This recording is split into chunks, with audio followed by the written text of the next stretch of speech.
I'm going to try to explain to you some of the things that I do to back up traditional Irish music. As I said before, the set of tunes that we did were reels. So this, I'm going to try and give you the rhythm first of all of the basic reel. It's in 4/4 times. So you think of it as in 1 2 3 4 1 2 3 4 1 2 3 4 1 2 3 4 1 2 3 4. So I'm going to try and do this. So it's like 1 2 3 4 1 2 3 4 1 2 3 4 1 2 3 4 1 2 3 4 1 2 3 4.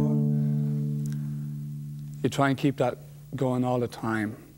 1 2 3 4 1 2 3 4 1 2 3 4 1 2 3 4. Try and think of it in your head as just keep on going around that rhythm. 1 2 3 4 1 2 3 4. Your foot will be tapping on every second one. 1 2 3 4 1 2 3 4 1 2 3 4. It's like a mantra. And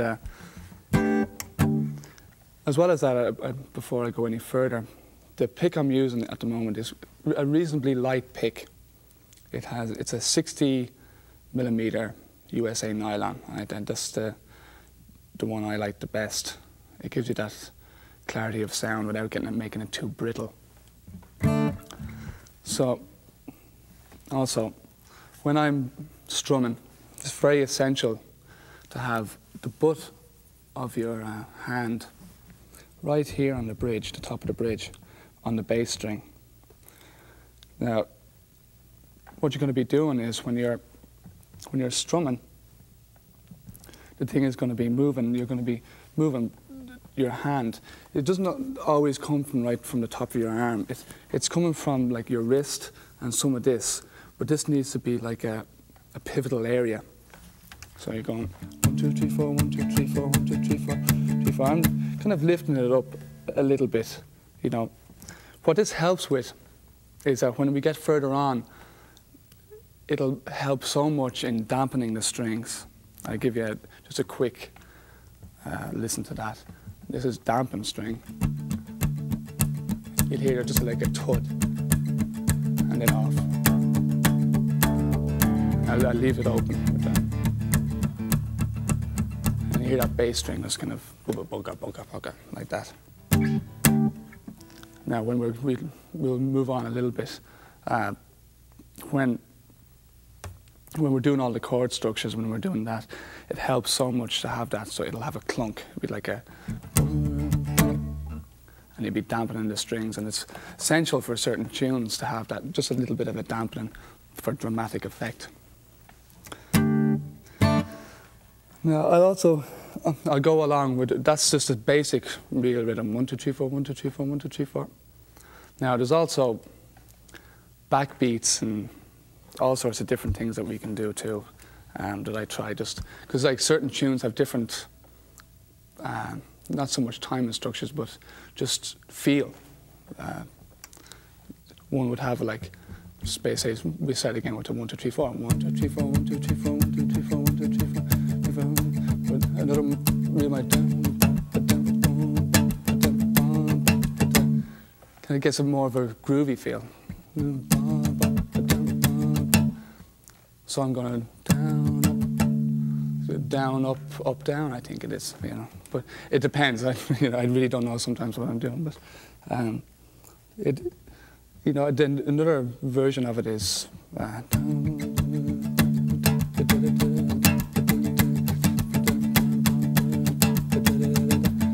Now, what you can do at home is just practice all different ways of doing 4/4 time. You know, starting from the very basic 1 2 3 4 1 2 3 4 1 2 3 4 1 2 3 4, getting faster 1 2 3 4 1 2 3 4.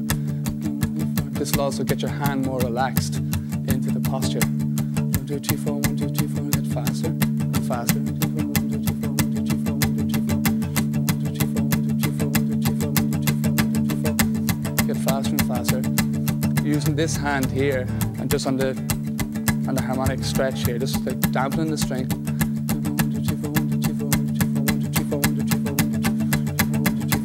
Like a train, just getting faster.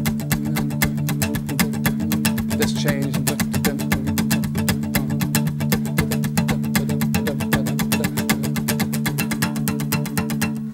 doing on the backbeat.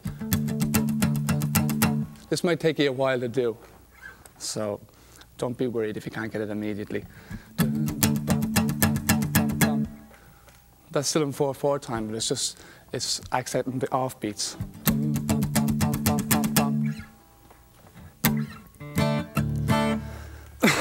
Now I'll move on. I'm going to show you some basic chords for the drop D tuning. D is probably a good place to start. So there we have a full D. Now, instead of showing you just basic chords, I'm going to try and presume that you know like certain basic chords, but I'm going to give you this D that I usually use. My first finger is on the G string on the 2nd fret. My second finger is on the B string on the 3rd fret, just like a normal D, but my pinky is on the 5th fret on the A string. So it gives you this full sound. Full D. Now, another thing to note here is, before we go down any further, is that I'm not playing the E string at all. I'm actually just dampening the E string, just with my little finger here, and I'm not playing it down here. So,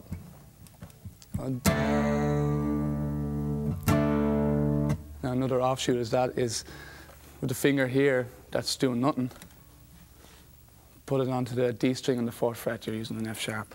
So it gives it that full D major effect.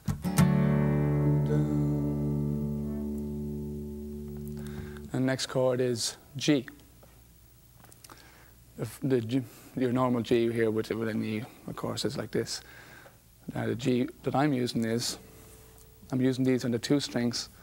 So we have a G on the E string, your first finger pressing the E and the B on the 3rd fret, like that.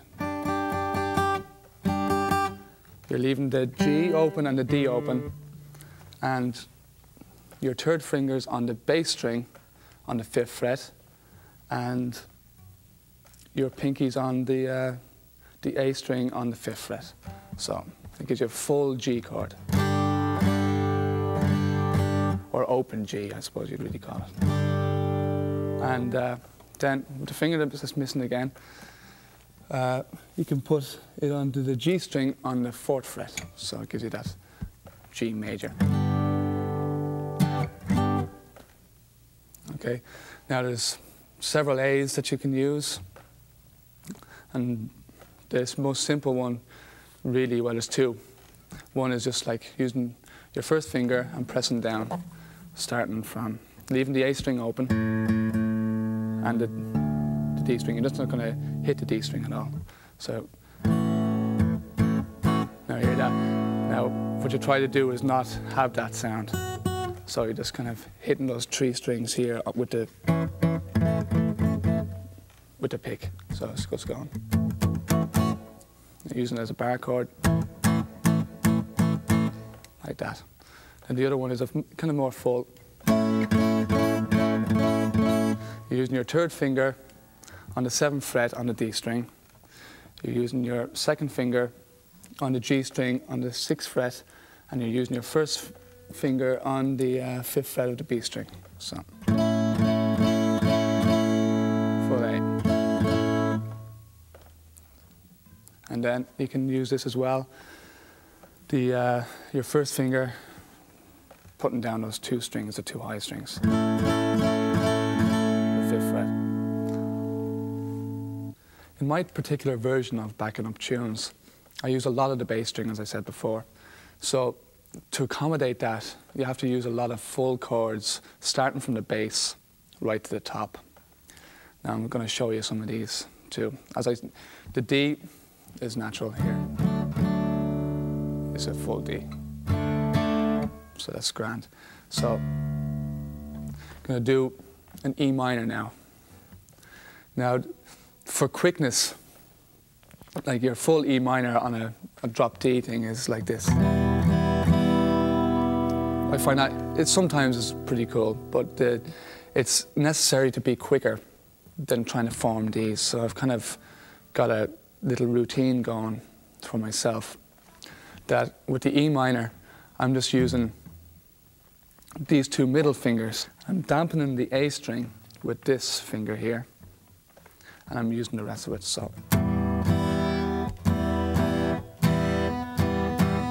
you don't hear that A resounding. It also gives it that effect of, it's kind of like a tuddy effect. Now moving up from there, an F sharp. Now G, I've taught you before. Now the A I've said earlier was like this. And there's another A that uses the bass string, which is like that. Which is basically the same thing, only that your third finger is on the 7th string, or the 7th fret on the bass string. And you can also do that like barring those two top ones. You can keep the A open here too, it gives you a more full effect. Also, you can take this off for full weird A.